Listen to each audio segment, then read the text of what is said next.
오늘 본문 말씀은 이사야서 1장 9절에서 14절까지입니다.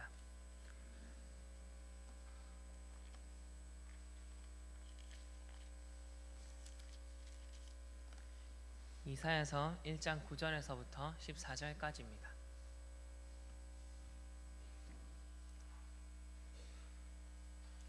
저와 여러분들이 번갈아 가며 읽으며 마지막 절은 함께 읽겠습니다. 제가 먼저 읽겠습니다. 만군의 여호와께서 우리를 위하여 생존자를 조금 남겨두지 아니하셨다면 우리가 소돔 같고 고모라 같았으리로다.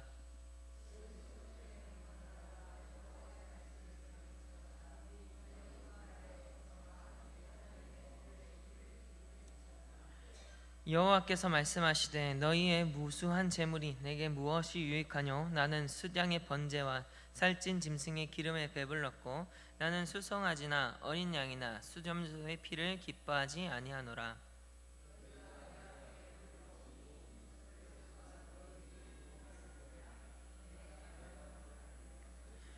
헛된 재물을 다시 가져오지 말라. 분향은 내가 가증히 여기는 바요 월삭과 안식일과 대회로 모이는 것도 그러하니 성회와 아울러 악을 행하는 것을 내가 견디지 못하겠노라.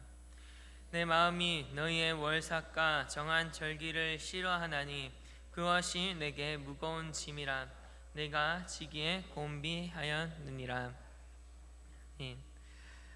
오늘 본문 말씀의 제목은 주의 임재가 있는 예배입니다. 오늘 본문 말씀에 어떤 내용이 나오냐면 이스라엘 백성들에게 이사야 선지자가 이렇게 얘기합니다. 소돔의 관원들 그리고 고모라 백성들, 저희들이 이것을 보일 때 이 교회가 아닌 것 같이 보입니다. 이 장소가 예배의 자리가 아닌 것처럼 보입니다. 하나님의 전이 아닌 것처럼 보입니다. 왜 그럴까요? 소돔과 고모라는 유황불로 멸망받은 곳입니다.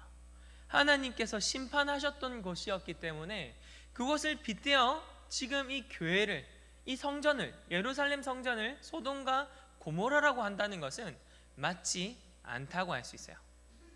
하나님께서는 구원의 하나님이시기 때문에 이스라엘 백성들을 구원하시기 위해서 이스라엘 백성들의 하나님이 되셨습니다. 하지만 이스라엘 백성들에게 하나님께서 이사야 선지자를 통해서 뭐라고 하시는지 보게 된다면 소돔과 고모라라고 합니다. 마치 성전이 하나님께 예배드렸던 그 장소가 소돔과 고모라 같았다는 겁니다. 하나님께서 이 예배드리는 이 장소가 왜 소돔과 고모라라고 하셨을까요? 그 백성들이 마치 소돔과 고모라에 있었던 사람들과 똑같이 일했었기 때문입니다. 그들과 별반 다른 삶의 차이가 없었기 때문입니다. 소돔에 있었던 사람들, 고모라에 있었던 사람들이 하나님의 말씀과 반해서 살아갔던 것처럼 이스라엘 백성들이 예루살렘 성전에 나와서 예배드리지만 월삭과 절기와 어린 양과 수장과 염소를 바치지만 하나님께서 바라지 않는 모습으로 예배 자리에 나왔다는 겁니다. 본문 말씀에 뭐라고 그러냐면 너희가 내 앞에 보이러 오니까 너희들이 온 이 자체가 내 마당만 밟을 뿐이라 라고 말씀하세요. 그냥 모양만 있다는 겁니다. 이것은 하나님께서 예배라고 안 치는 거예요. 이거는 예배로 안 치는 거예요.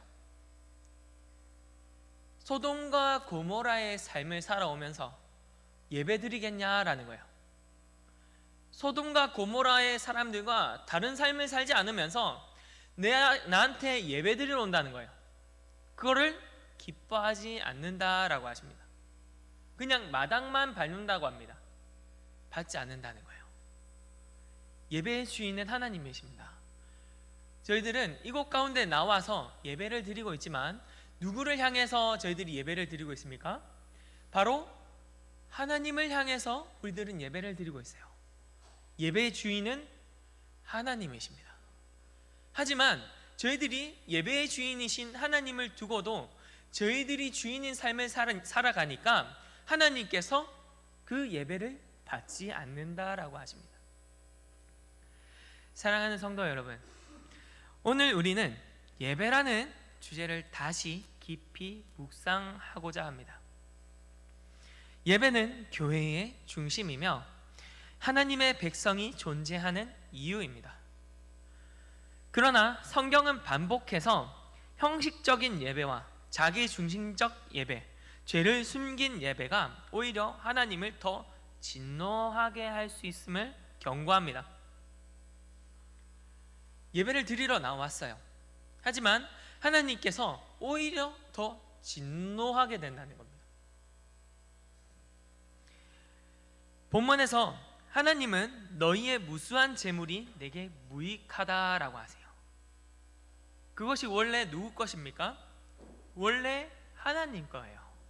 하나님의 통치 가운데에 저희들이 누리면서 사는 것들입니다. 그걸 우리들이 가지고 왔어요. 하지만 가지고 오는 그 행위에는 문제가 없어요. 평소에 예배 드리기 전에 어떤 삶을 살았는지가 중요하다는 겁니다. 그냥 주일에, 수요일에 예배 자리에 나왔습니다. 그리고 예배 드린다고 앉아 있었어요. 저희의 삶은 소돔과 고모라와 똑같은 삶을 살면서, 하나님이 없는 듯한 삶을 살면서 하나님께 예배 드리러 나와요. 하나님께서는 그것을 오히려 기뻐하지 않으실 뿐더러 경노하신다는 겁니다. 절기와 안식일, 모임, 분향, 이 모든 것들이 하나님께서 명령하신 것들이었습니다. 하나님께서 예배받기 위하셔서 친히 이스라엘 백성들에게 어떻게 예배하여야 할지를 알려주신 것들이었습니다. 하지만 이스라엘 백성들이 어떻게 보냈습니까?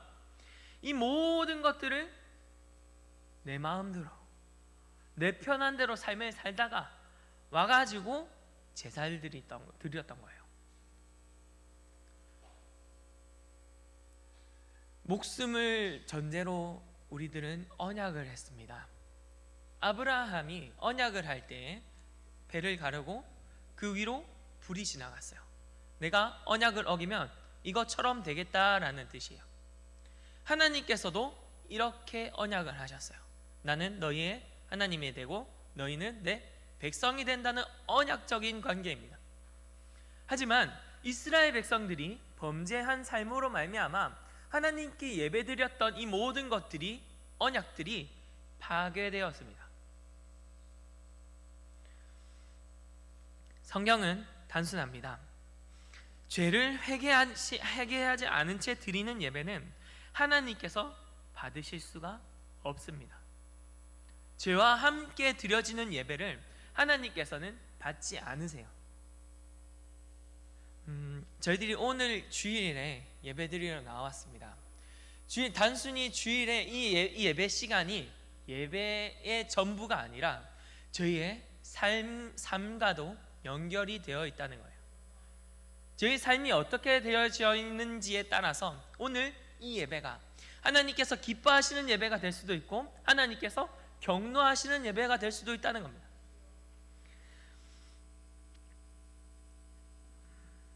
형식은 남아있으나 마음이 떠나 있는 예배, 혹시 저희들이 그런 예배를 드리고 있지는 않습니까?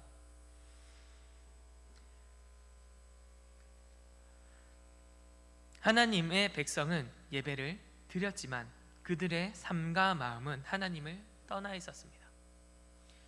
이것은 호세아 시대에도 동일했습니다. 그들은 여호와께서 기뻐하지 아니하시는 제물을 드리며 말씀 한번 볼까요? 호세아서입니다.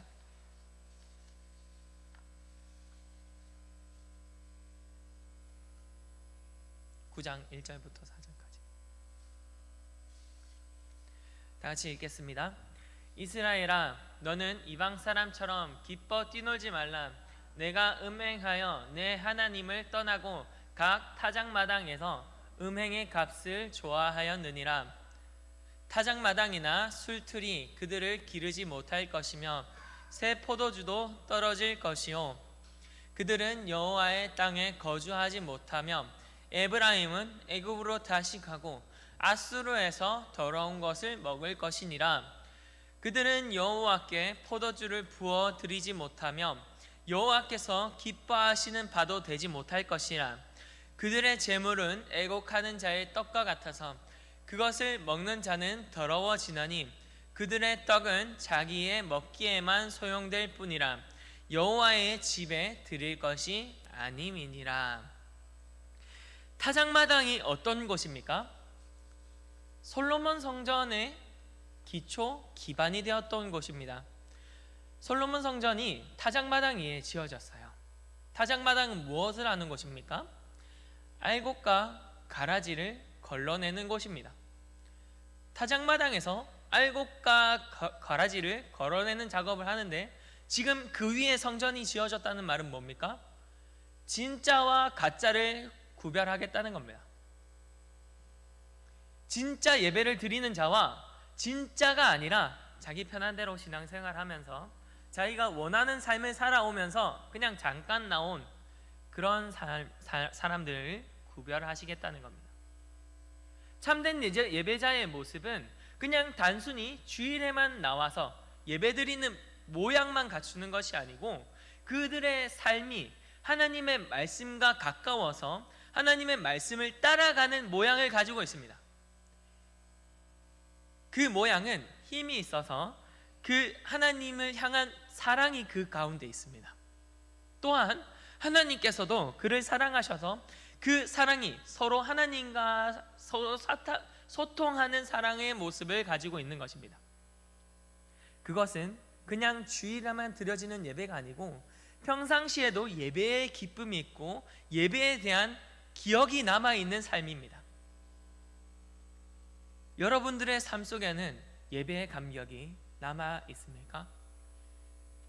예배의 감격이 여러분들에게 있어서 그 삶이 하나님의 말씀을 지키기 위한 노력이 있습니까? 하나님을 향한 사랑이 있습니까?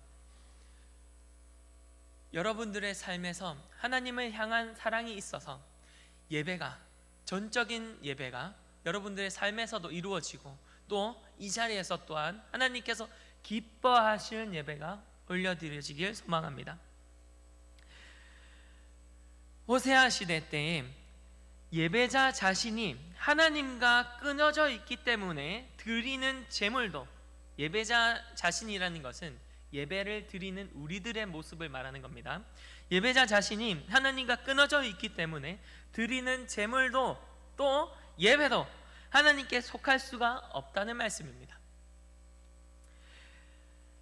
달리 부를 말이 없어서 그것 또한 예배라고 하긴 하지만 예배로 인정될 수 없는 예배가 성전에서 드려집니다. 하나님께서는 그것을 예배로 치지 않아요. 하나님의 이름으로 불려지는 이곳 가운데 하나님께서 뭐라고 하시냐면, 내 이곳이 도둑의 소굴로 보이느냐라고 하세요. 구원이라는 것을 도둑질할 수 있겠느냐라는 의미입니다.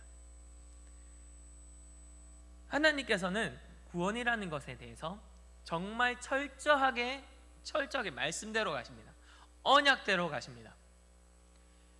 우리들은 애초에 구원을 접할 수 없는 존재입니다. 타락 이후에는 구원의 털끝에도 미치지 못할 존재들이 되었습니다. 그러나 하나님의 은혜로 말미암아 구원에 다가갈 수 있는 힘이 우리에게 주어졌습니다.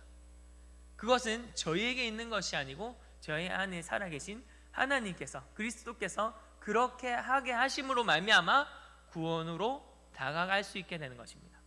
믿음의 고백도 그와 같습니다. 저희들은 스스로 믿음을 구할 수 없습니다. 믿음을 가질 수가 없습니다. 믿음 또한 하나님께서 주셔야만 우리들이 믿을 수 있는 것입니다.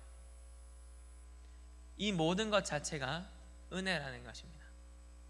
내가 할 수 있어서 하는 것이 아니고 하나님께서 그렇게 하게끔 하셔서 우리들이 믿고 예배할 수 있게 되는 것입니다. 잠언은 이렇게 말합니다. 악인들의 제사, 여호와께 미움을 받으나 정직한 자의 기도는 그의 기뻐하심이니라. 잠언 15장 8절입니다. 악인들의 제사를 하나님께서 뭐라고 하신다고요? 미워하신다고 하십니다. 당시 이스라엘 백성들이 성전에서 아세라에 대한 제사와 그리고 바알에 대한 제사와 함께 했습니다. 아세라의 제사는 어떤 것이냐면 성관계를 함으로써 그 아세라를 예배를 하는 겁니다. 어디서요? 성전에서요. 하나님이라고 저희들이 믿고 있지만 그들은 하나님을 잘 몰랐습니다.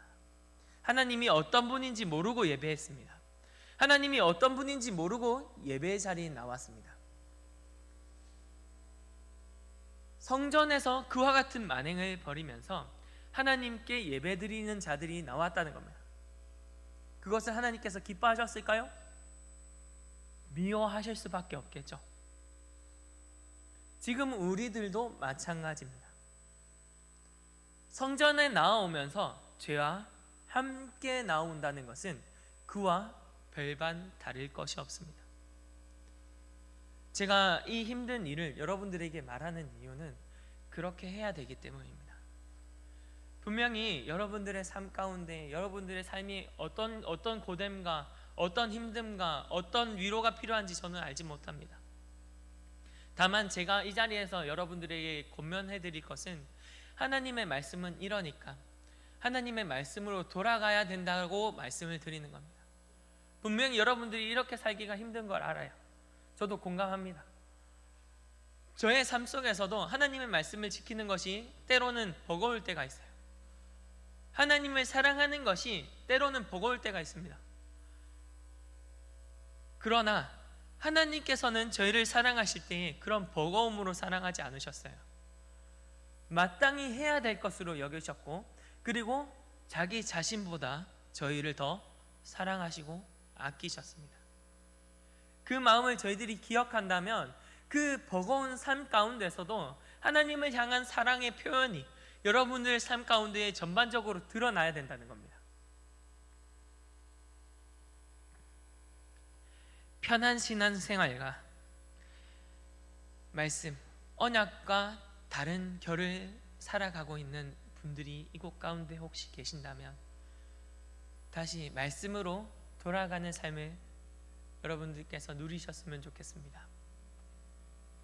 하나님께서는 죄와 함께 예배하는 것들을 싫어하십니다. 이사야서 66장을 한번 볼까요?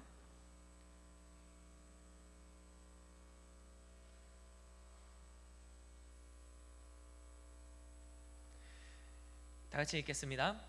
여호와께서 이와 같이 말씀하시되 하늘은 나의 보좌요 땅은 나의 발판이니 너희가 나를 위하여 무슨 집을 지으랴. 나가 안식할 처소가 어디랴. 나 여호와가 말하노라. 내 손이 이 모든 것을 지었으므로 그들이 생겼느니라.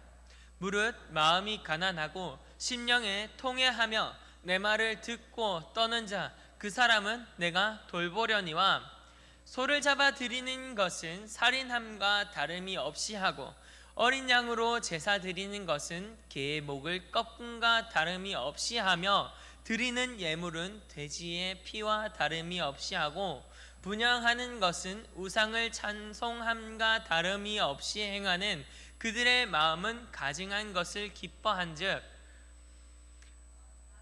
나 또한 유혹을 그들에게 택하여 주며 그들이 무서워하는 것을 그들에게 임하게 하리니 이는 내가 불러도 대답하는 자가 없으며 내가 말하여도 그들이 듣지 않고 오직 나의 목전에서 악을 행하여 내가 기뻐하지 아니하는 것을 택하였음이니라 하시니라. 하나님께서 받으시는 제사, 단순히 그 제물, 그 소와 양과 그 피를 받으시는 것이 아니고 그 사람의 마음을 받으시는 겁니다. 지금 우리의 예배도 마찬가지입니다. 그냥 단순히 이 자리에 앉아 있는 것이 아니고 우리의 마음을 하나님께 올려드려야 하는 것입니다. 마음이 항상 하나님께 집중되어 있는 사람은 삶의 모양이 하나님의 말씀과 가깝습니다. 하나님의 말씀을 지키려고 합니다.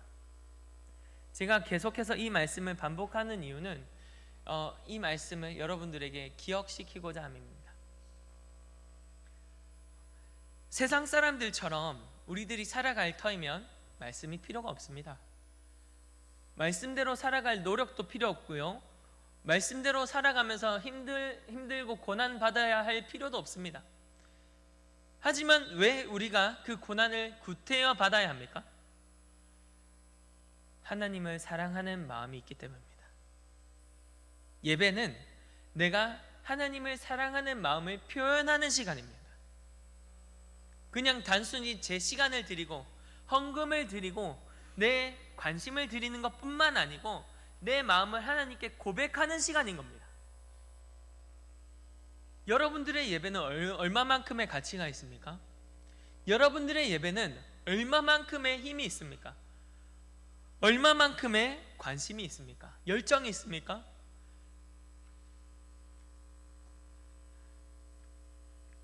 하나님께서 받으시는 예배의 본질은 이런 것입니다. 하나님께서 원하시는 예배는 무엇입니까? 개혁주의 신학은 예배의 본질을 하나님의 계시에 대한 올바른 응답이라고 얘기합니다. 즉, 하나님께서 말씀하신 대로 하나님께서 기뻐하시는 방식으로 하나님을 위해 드리는 예배를 의미하는 것입니다. 내가 생각하는 예배의 방식이 아니고 하나님께서 기뻐 받으시는 그 예배의 방식을 따라가려고 하는 것입니다. 제가 드리는 이 예배가 내 편한 대로 드리는 예배가 되어서는 안 된다는 겁니다. 하나님께서 요구하신 예배의 형식을 받아야 된다는 겁니다. 드려야 된다는 겁니다. 제가 처음에 레위기를 읽을 때에 별로 재미가 없었어요. 레위기에 은혜가 있었어요. 몇 교회 이런 거 저는 은혜가 안 됐어요. 저희 아버지가 목사님이신데 아버지가 저에게 이런 얘기를 했어요. 이렇게까지 구체적으로 하나님께서 요구하신 예배의 방식을 왜 이렇게 기록해 놨을까? 하나님께서 원하시는 예배의 방식과 그의 모양이 있다는 겁니다. 구체적으로 하나님께서 명시하셨고 그렇게 해야 된다고 얘기를 하셨던 것들을 이스라엘 백성들은 기록했고 그대로 따라갔습니다. 예배에 대한 것들은 바로 이런 모양과 같습니다. 내가 바라는 모양, 내가 편하게 생각한 모양, 내가 원하는 모양들이 아니고 하나님께서 원하시는 모양대로 예배를 드려야 된다는 겁니다. 그렇다면 우리의 모양은 어떤 모양으로 되어야 될까요? 사무엘상 15장에서 보면은 사울에 대한 얘기가 납니다. 15장 22절입니다. 사무엘이 이르되 여호와께서 번제와 다른 제사를 그의 목소리를 청종하는 것을 좋아하심같이 좋아하시겠나이까? 순종이 제사보다 낫고 듣는 것이 순장의 기름보다 나으니. 제사를 드리지 말라는 말이 아닙니다. 이거 순종이 제사보다 낫다는 것은 무엇입니까? 순종하고 제사 예배 드리지 말아라 이런 얘기가 아닙니다. 제사에 앞서서 순종하는 모양이 없다면 그 제사는 하나님께서 기뻐하시는 제사가 아니기 때문에 하나님께 순종하는 삶을 먼저 생각하고 예배를 드려라 라는 의미입니다. 예배의 본질은 순종입니다. 제사는 순종의 열매이지 불순종을 덮는 수단이 아닙니다. 불순종을 덮는 수단이 뭡니까? 내가 죄를 지었으므로 내가 회개하는 모양을 가지고 예배 자리에 나오는 것. 예배 자리에 나왔으니까 나는 구원받았어. 나는 교회 나왔으니까 교회 다니니까 나 구원받았어. 이게 아니라는 겁니다. 구원의 기쁨을, 구원의 감격함을 가지고 살아가면서 하나님께 예배드리러 나오는 시간이 이어져 나왔을 때 그 예배가 참된 예배의 본질을 띠는 예배가 되는 겁니다. 성경에서 하나님께서 거부하신 예배의 대표적인 사례가 사울 왕의 제사가 되겠습니다. 사울은 아멜렉 전쟁에서 하나님께서 명령하신 대로 진멸하라라는 말씀을 어기고 좋은 가축과 그리고 아가간을 살려두었습니다. 하나님의 말씀에 반하는 행동이었죠. 그리고 자기 자신이 불순종을 감추기 위해서 이렇게 얘기합니다. 백성이 좋은 양과 소를 남겼습니다. 이것으로 여호와께 제사하려고 합니다. 하나님께서 그걸 기뻐하셨을까요? 단순히 사울왕의 모양만 그렇다는 것이 아닙니다. 저희의 삶도 이와 같습니다. 하나님, 제가 삶을 이렇게 살았는데 하나님 이 예배 받아주세요. 사울왕과 뭐가 다르겠습니까? 소돔과 고모라와 무엇이 다르겠습니까? 세상 사람들과 무엇이 구별되어 있는 삶을 살다가 온 것입니까? 그때 사무엘이 사울에게 던진 말은 예배의 본질을 정확하게 드러냅니다. 순종이 제사보다 낫다. 사울은 예배의 형식을 지키며 자신이 하나님을 위해 무엇인가 하고 있다고 여겼습니다. 하나님을 위해 무엇인가 했다는 겁니다. 교회 봉사를 하고, 그리고 교회 나오고, 그리고 새벽기도 나오고, 찬양하고요, 성가대 서고요. 이렇게 무엇인가 모양을 드러내려고 했다는 겁니다. 사울왕이 그랬어요. 그러나 그의 삶을 하나님께서 기뻐하지 않으셨기 때문에 그 예배 또한 받지 않게 되었던 겁니다.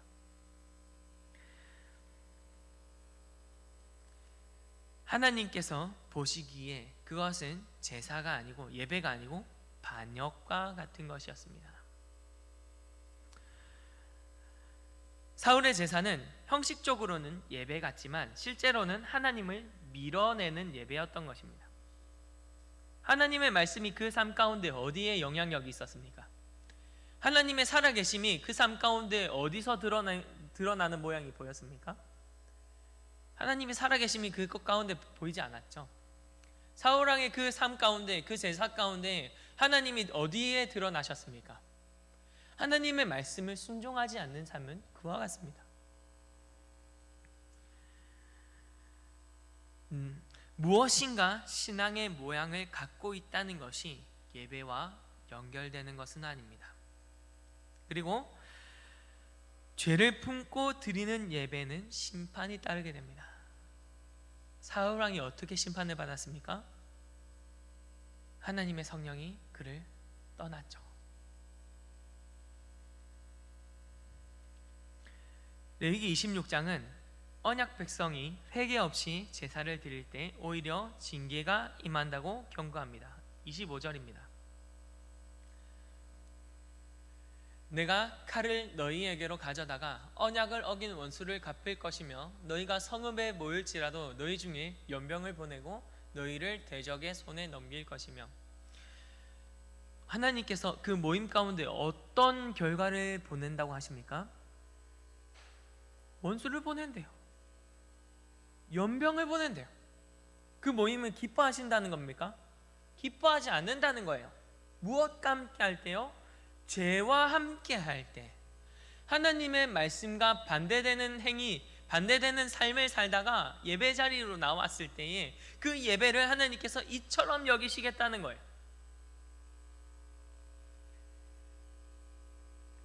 겉으로는 예배하러 모인다고 했지만 실제로는 죄를 고집하고 하나님의 말씀을 버렸기에 예배의 자리가 도리어 심판의 자리가 된 겁니다. 서두에 제가 소돔과 고모라에 대한 얘기를 했습니다. 말씀에 소돔과 고모라가 같다고 말씀하셨죠.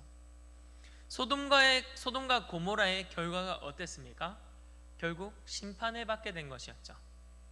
근데 방금 레위기의 말씀도 그와 같습니다. 심판하시겠다고 합니다. 그런 예배를 심판하시겠다고 하나님께서 직접 말씀하십니다. 그럼 우리는 어떻게 해야 될까요? 우리는 어디에 서야 될까요? 죄를 버려야 됩니다.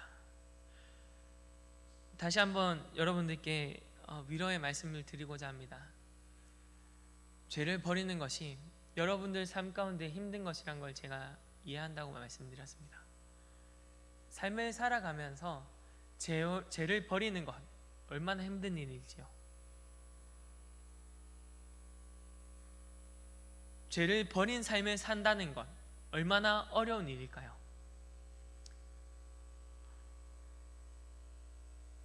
하지만 여러분들은 해내셔야 됩니다. 해야 돼요. 해야 됩니다. 하지 않으면 예배 진행이 안 돼요. 죄를 버리지 않으면 예배가 없습니다. 이건 제 말이 아니고 말씀에 그렇게 돼 있어요.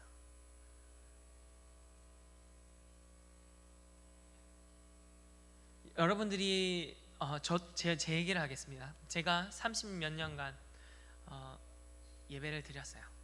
모태신앙의 모습입니다. 제가 죄를 떨쳐내야겠다는 마음을 갖게 된 게 20대 때입니다. 그때까지는 제가 그냥 교회 다니니까 구원받는 줄 알았어요. 교회에 나오면 구원이 이곳에 있으니까 저는 당연하게 구원받는 줄 알았어요. 교회는 방주라고 생각했거든요. 근데 그게 아니었어요. 말씀이 있는 곳이고 하나님을 어떻게 섬겨야 할지 가르침이 있는 곳이었습니다.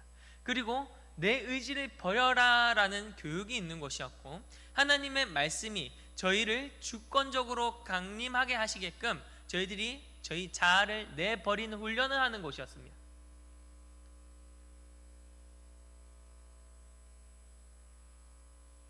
죄와 싸우셔야 합니다. 어떻게까지 하셔야 되냐면 심지어 죽기까지 싸우셔야 됩니다. 얼마나 힘들까요? 여러분들에게 이런 도전을 드리는 것이 저로서는 어려운 일을 여러분들에게 요구하는 것이기 때문에 마음이 좀 어렵습니다. 단위에서 이런 얘기하는 것도 좀 어려워요. 하지만 하셔야 됩니다. 뜬구름 잡는 얘기일 수도 있습니다. 하나님이 사랑하셔야 됩니다. 죄를 버리셔야 합니다. 죄에서 떠나야 합니다. 참된 예배를 회복해야 됩니다. 어떻게요? 저희 삶을 어떻게 알고 제가 이렇게 얘기하겠습니까? 저는 여러분들의 삶을 전혀 모릅니다.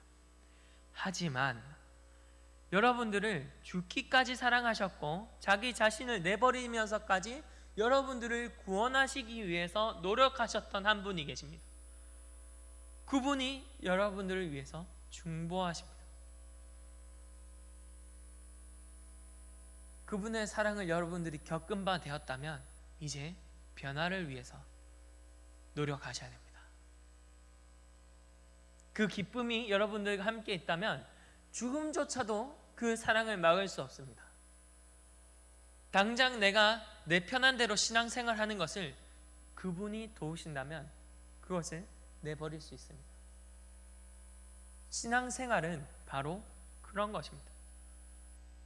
그게 예배입니다. 말라기 시대에도 제사가 드려졌다. 인정하십니까? 말라기 시대에도 제사가 드려졌습니다. 어떤 내용이 있었냐면 말라기 1장 10절입니다. 같이 한번 볼까요?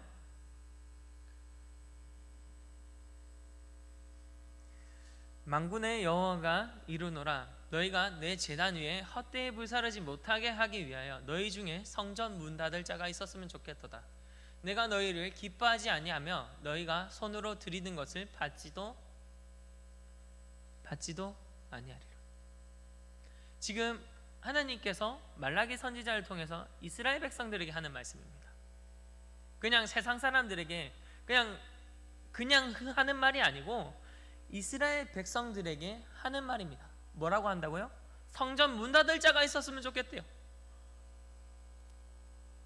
왜 이런 얘기를 할까요?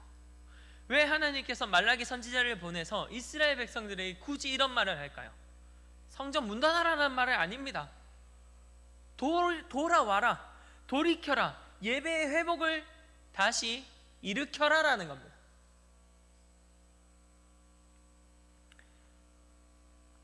불성실한 예배, 하나님보다 자기 편의를 앞세우는 재물과 또 죄를 회개하지 않는 태도, 하나님은 차라리 이런 것들과 함께 예배드리길 보신다면 예배의 자리를 파하시길 바라는 겁니다.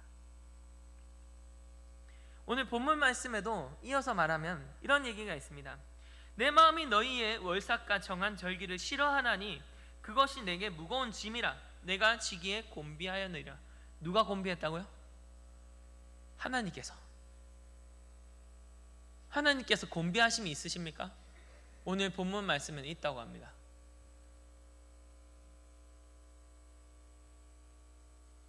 죄와 함께 하는 예배를 하나님께서 도무지 힘들어 하십니다.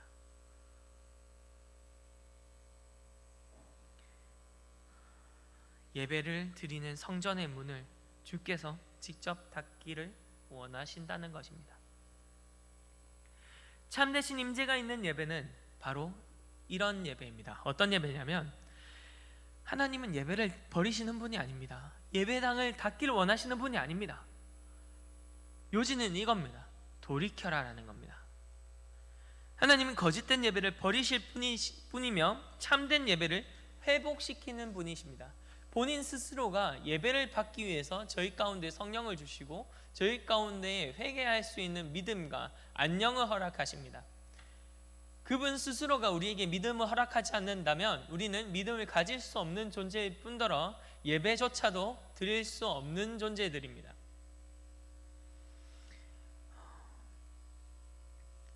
하나님께서는 예레미야서 7장 22절에서부터 28절까지 한번 읽어볼까요? 읽겠습니다. 사실은 내가 너희 조상들을 애굽 땅에서 인도하여 낸 날에 번제나 희생에 대하여 말하지 아니하며 명령하지 아니하고 오직 내가 이것을 그들에게 명령하여 이르기를 너희는 내 목소리를 들으라. 그리하면 나는 너희의 하나님이 되겠고 너희는 내 백성이 되리라. 너희는 내가 명령한 모든 길로 걸어가라. 그리하면 복을 받으리라 하였으나 그들이 순종하지 아니하며 귀를 기울이지도 아니하고 자신들의 악한 마음의 죄와 완악한 대로 행하여 그 등을 내게로 돌리고 그 얼굴을 향하지 아니하였으며 너희 조상들이 애굽 땅에서 나온 날부터 오늘까지 내가 내 종 선지자들 너희에게 보내었으되 끊임없이 보내었으나 너희가 나에게 순종하지 아니하며 귀를 기울이지 아니하고 목을 곧게 하여 너희 조상들보다 악을 더 행하였느니라. 내가 그들에게 이 모든 말을 할지라도 그들이 너희에게 순종하지 아니할 것이요 내가 그들을 불러도 그들이 내게 대답하지 아니하리니 너는 그들에게 말하기를 너희는 너희 하나님 여호와의 목소리를 순종하지 아니하며 교훈을 받지 아니하는 민족이라 진실이 없어져 너희 입에서 끊어졌다 할지니라. 예레미야 선지자는 이렇게 말합니다. 나는 너희 조상에게 번제나 제사에 대해서 명령하지 않았다. 그러면 뭘 원하셨다고요? 순종을 원하셨다는 겁니다. 순종이 없는 제사에 대해서 얘기하고 있습니다. 오늘 제가 제목은 이렇게 했는데요. 주의 임재가 있는 예배. 주의 임재가 있는 예배는 순종이 있는 제사입니다. 순종이 있는 예배입니다. 예배의 가치는 순종에서 드러납니다. 500원짜리를 살 때 5,000원을 주고 사지 않습니다. 10,000원짜리를 사야 되는데 500원을 내지도 않습니다. 여러분들의 예배의 가치는 어떤 정도의 가치를 가지고 있습니까? 하나님께 올려드릴 이 예배의 가치가 어느 정도의 가치를 가지고 있습니까? 여러분들이 생각하는 이 예배가 하나님께서 찾고 찾으시는 예배였다면 우리들이 그만한 가치로 하나님께 예배드릴 수가 있을까요?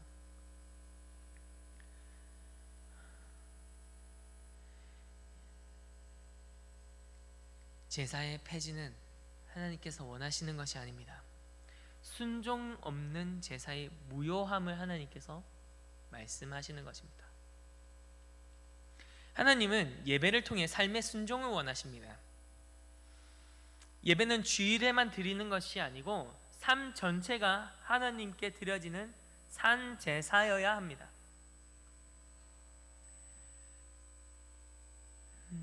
이사야 1장 9절에서 하나님은 이렇게 말씀하십니다. 만군의 여호와께서 우리를 위하여 조금 남겨두지 아니하였다면 그것은 무엇입니까? 회복할 수 있는 가능성입니다. 돌이킬 수 있는 가능성이 있다는 겁니다. 누가 남겨놓으셨다고요? 하나님 본인께서 남겨두셨습니다. 하나님께서는 정말 우리를 통해서 진실되게 예배받고자 하시는 분이십니다. 다른 사람에게 예배를 요구한 것이 아닙니다. 세상 사람들에게 예배를 요구하신 것이 아니에요. 지금 앉아있는 우리들에게 예배를 요구하신 것입니다. 때문에 우리에게 이런 말씀을 전하게 하셨고요, 이런 말씀을 듣게 하셨습니다. 정말 하나님께서 원하시는 그 가치 있는 예배가 우리들로 하여금 드려지길 원하셨기 때문입니다. 하나님께서 남겨두신 은혜의 남은 자 때문에 예배가 다시 회복될 수 있습니다. 하나님은 언제나 남은 자의 예배 속에서 임재하십니다. 하나님의 사랑은 언제나 우리를 향해 있습니다. 언제나 우리를 향해 하나님의 사랑은 끊임없이 우리를 향해서 흘러내려오는 은혜입니다. 우리들이 그 사랑을 끊어내고자 할지라도 하나님의 사랑은 끊어질 수가 없습니다. 우리들이 예배를 떠나 살지라도 하나님께서는 끊임없이 우리를 예배의 자리로 촉구하십니다. 진정한 예배를 드리길 원하시기 때문에 우리를 예배의 자리로 불러오십니다. 계속 불러오세요. 그런데 예배를 떠나고 예배의 가치를 흐리는 자가 누구입니까? 옆 사람입니까? 저입니까? 아니요, 본인입니다. 예배의 가치를 흐리는 자는 다른 이가 아닙니다. 저예요.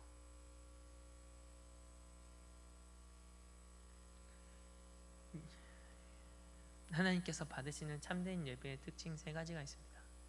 어떤 것이 있냐면 회개가 있는 예배입니다. 또 말씀에 순종하는 예배입니다. 마지막으로 하나님을 기뻐하는, 사랑하는 예배입니다. 죄를 숨기지 않고 하나님 앞에 마음을 찢는 예배입니다. 주님의 임재는 회개 없는 심령 위에 머물지 않습니다. 하나님의 임재는 말씀에 대한 순종을 통해 경험됩니다. 예배는 말씀을 듣고 그 말씀을 삶에서 실천하는 데까지 이어져야 합니다. 그리고요, 예배의 중심은 하나님 자신이십니다. 그렇기 때문에 그분의 영광, 그분의 뜻, 그분의 임재를 구하는 것이 참된 예배입니다.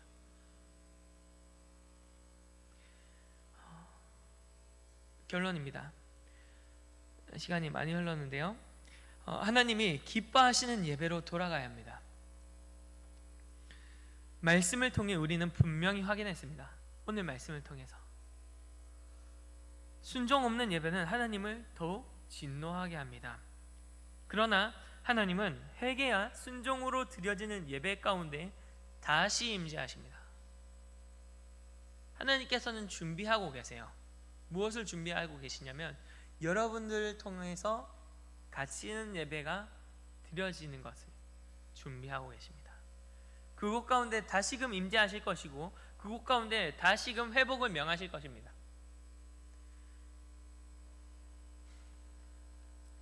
그러므로 여러분들 스스로 이렇게 질문하셔야 합니다. 나는 하나님을 기쁘시게 하는 예배자인가? 아니면 하나님이 견딜 수 없다고 하시는 예배를 드리고 있는 자인가?